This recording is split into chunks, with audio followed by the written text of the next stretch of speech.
So I just wanted to tell this story about Animal Crossing. This is a story about the first time I pushed a villager to leave. So to tell this story, I need to tell you about my boo Ketchup. She's an idle trainee, and we're happy living together on our island. We've even started dating. Yeah, it's an interspecies relationship between a human and a duck, but we're making it work. So it's a new relationship. We're just a few weeks old, and everything is still so intense around the relationship. The way they are in the early days of a relationship. It was the sort of energy that caused you to make mistakes. And, we're living on the island together. We're happy. And then somebody new moved to the island, Mott the lion. Mott dresses all preppy. He's got a Letterman jacket. I didn't love his vibe. He's like a full of himself prep boy. He knows his future is bright, and he's kind of a jerk about it. So no thanks. I wasn't going to befriend this lion, but I wasn't going to be an asshole to him, I thought. Um, and yet, I had never kicked anyone out before. I didn't want to be that mayor. I'd read about people online who kick people out because they aren't cute or whatever. But I didn't want to be that guy. But then, Mott picked a fight with Ketchup. I won't repeat the things he said here, but he was a real jerk. He made her cry. I was livid.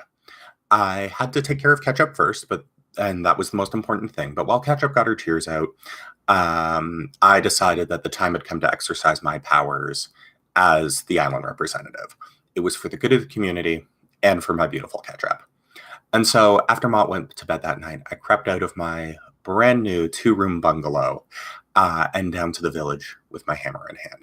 When Mott woke up the next morning, he found his house had a brick wall completely surrounding it.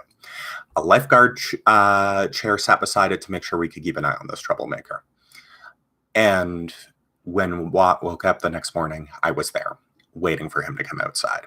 It took him a while. I guess he decided to have his coffee. He didn't know what he was in for, but I was waiting for him. When he stepped outside, I put down a little custom designed sign I'd gotten ready for him for this moment. It had the words eviction notice in a big yellow font underneath. And this, the small text, but Mott didn't need to read the sign to get the point.